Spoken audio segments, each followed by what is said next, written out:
Hi everyone, कैसे हो सारे। होप आप लोग जहाँ भी होंगे अच्छे होंगे। आज की इस वीडियो में हम लोग बात करने वाले हैं दिल्ली यूनिवर्सिटी से रिलेटेड। और आप बीए ऑनर्स पॉलिटिकल साइंस में कैसे आप एडमिशन ले सकते हो दिल्ली यूनिवर्सिटी में। आइए हम लोग प्रॉपर इन्फॉर्मेशन को समझते हैं। ठीक है, जो भी आपके लिए इन्फॉर्मेशन दिया जा रहा है उसमें आपका जो भी कन्फ्यूजन है दूर हो जाने वाला है। आप कैसे यहाँ पे एडमिशन ले सकते हो पॉलिटिकल साइंस ऑनर्स कोर्सेज में। पॉलिटिकल साइंस ऑनर्स काफ़ी डिमांडेबल कोर्स है दिल्ली यूनिवर्सिटी का, और अच्छा खासा यहाँ पे सीटों की संख्या अवेलेबल है। और आपको मैं प्रॉपर इन्फॉर्मेशन दे देता हूँ कैसे आप यहाँ पे एडमिशन ले सकते हो। अगर जो कैंडिडेट 2025-2026 सेशन में अगर एडमिशन लेना चाह रहे हैं तो सबसे पहले आपको सीवीटी का फॉर्म फिलअप करना पड़ेगा। और सीवीटी का फॉर्म ऑलरेडी रिलीज कर दिया गया है एनटीए के वेबसाइट पे। तो आप अपना जो भी फॉर्म है उसको फिलअप कर लीजिए टाइम रहते हुए। अभी आपका पास 22 मार्च तक का टाइम है, तो आप अपना फॉर्म को फिलअप कर ले टाइम रहते हुए। ठीक है, चलिए हम लोग कोर्सेज से रिलेटेड बात कर लेते हैं। जो भी आपके लिए इन्फॉर्मेशन है देने की कोशिश करते हैं। तो देख सकते हो आपके सामने इन्फॉर्मेशन दिया गया है बी ऑनर्स पॉलिटिकल साइंस का। तो सबसे पहली बात, आप लोग इन्फॉर्मेशन बुलेटिन को भी डाउनलोड कर लीजिएगा admission.uod.ac.in वाले वेबसाइट पे जाके। आप अपना जो भी इन्फॉर्मेशन बुलेटिन है उसको आप डाउनलोड कर लीजिएगा। ठीक है, वहीं पे आपका इन्फॉर्मेशन बुलेटिन ऑलरेडी अवेलेबल है। अब देख लीजिए यहाँ पे दिया गया है बी ऑनर्स पॉलिटिकल साइंस से रिलेटेड, इस पे डिटेल दिया गया है। हम लोग जो मेन चीज़ें है, मेन पोर्शन है, उस पर हम लोग बात कर लेते हैं। तो लास्ट ईयर के अकॉर्डिंग इस साल आपका जो चेंज किया गया है सब्जेक्ट को, काफ़ी सब्जेक्ट को यहाँ पे हटाया गया है। तो जाहिर सी बात है एलिजिबिलिटी को भी यहाँ पे चेंज किया गया है। ठीक है, तो सबसे पहली बात, आपको सीवीटी का इंट्रेंस देना कंपलसरी है। उसी के स्कोर के बेसिस पे आपका एडमिशन होगा। तो आपको सबसे पहले तो रजिस्ट्रेशन कर लेना है, सीवीटी का एंट्रेंस आपको दे देना है। जब आप एंट्रेंस दे दीजिएगा, आपका स्कोर कार्ड आ जाएगा, तब दिल्ली यूनिवर्सिटी आप सभी को फॉर्म रिलीज करेगी उनके ऑफिशियल साइट पे। और उनका भी सेपरेटली फॉर्म को फिलअप करना ज़रूरी होगा। ठीक है, फॉर्म फिलअप करोगे, उसके बाद फेज़ 2 खुलेगा, उसमें आप प्रेफरेंस फिलिंग करोगे। प्रेफरेंस के बाद आपका सीट एलोकेशन स्टार्ट हो जाएगा। ठीक है, आपके स्कोर के बेसिस पे जो भी कॉलेजेस को टारगेट करोगे, आपके कटअप के अकॉर्डिंग वो लोग आपका एडमिशन देंगे। अब आपको मान लीजिए सीवीटी का एंट्रेंस दे रहे हो, तो कौन सा सब्जेक्ट लोगे कि आप एलिजिबल हो जाओगे बीए ऑनर्स पॉलिटिकल साइंस के लिए। तो देख लीजिए, इसमें कॉम्बिनेशन 1 में बोला गया है any one language from list ए। ठीक है, अब लिस्ट ए क्या है मैं थोड़ी देर में लेके चलता हूँ। लिस्ट ए में कौन सा सब्जेक्ट, कौन सा लैंग्वेज आप ले सकते हो। उसके बाद यहाँ पे बोला गया plus any 3 subject from list B. और 3 सब्जेक्ट आप लिस्ट बी में से ले सकते हो। ठीक है, कॉम्बिनेशन 2 है, अगर मान लीजिए कॉम्बिनेशन 1 को फुलफिल नहीं करते हो तो कॉम्बिनेशन 2 भी आप ले सकते हो। Any 2 language from list A plus any 2 subject from list B. 2 language ले लो और 2 लिस्ट बी में से सब्जेक्ट ले लो।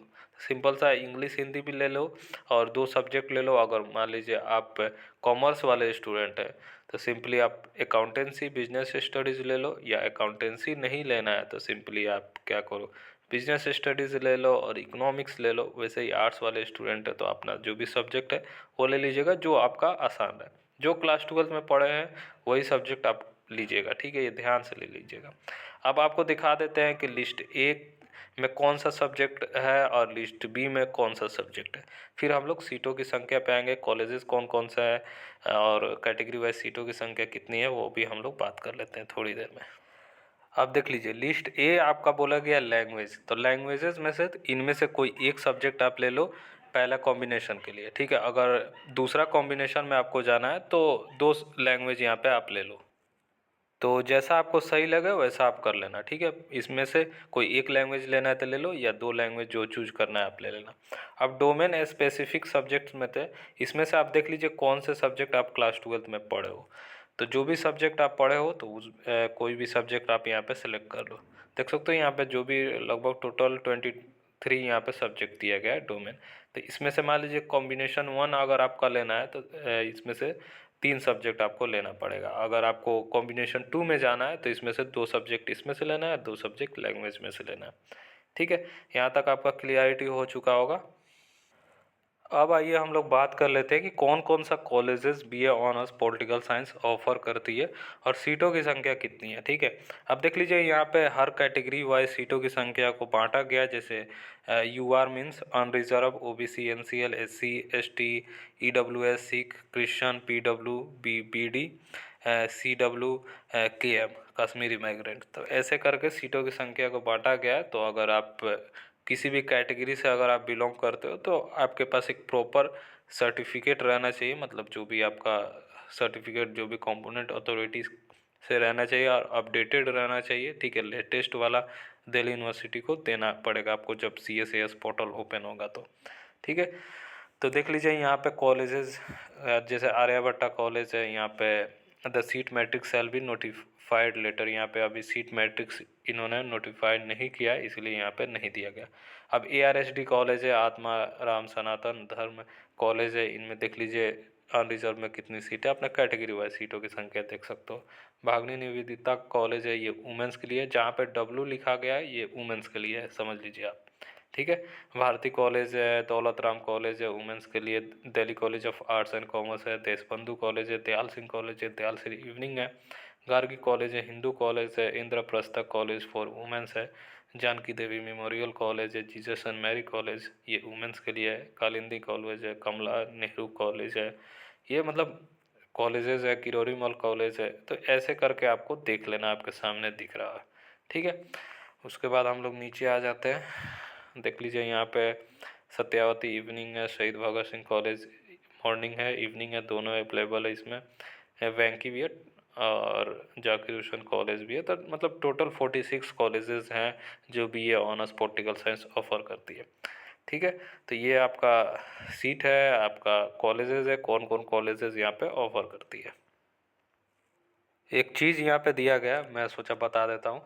It is mandatory for the candidates to appear in CUET UG 2025। मतलब मैंडेटरी है CUET UG में आपको अपियर होना, मतलब एक इंट्रेंस देना। जैसा मैंने स्टार्टिंग में ही बताया, in those subject in which he she is appearing या हैज़ पास्ड क्लास 12। मतलब जो भी आप सब्जेक्ट आप लोगे वो क्लास 12 में पढ़े रहना चाहिए। ठीक है, मतलब क्लास 12 में आपका वो सब्जेक्ट रहा है तभी आप एलिजिबल होगे। ठीक है, ये ध्यान रखिएगा, जो भी क्लास 12 में सब्जेक्ट पढ़ो वही सब्जेक्ट आप सेलेक्ट कीजिएगा, लैंग्वेज हो या जो भी डोमेन आप सेलेक्ट कर रहे हो।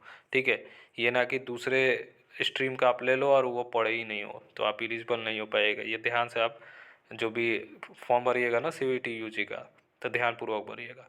CUET UG में क्या है कि वो देखने नहीं आते हैं कि आप कौन सा सब्जेक्ट सेलेक्ट करो, आप भर दोगे, एंट्रेंस दे दोगे, कोई दिक्कत नहीं होगा।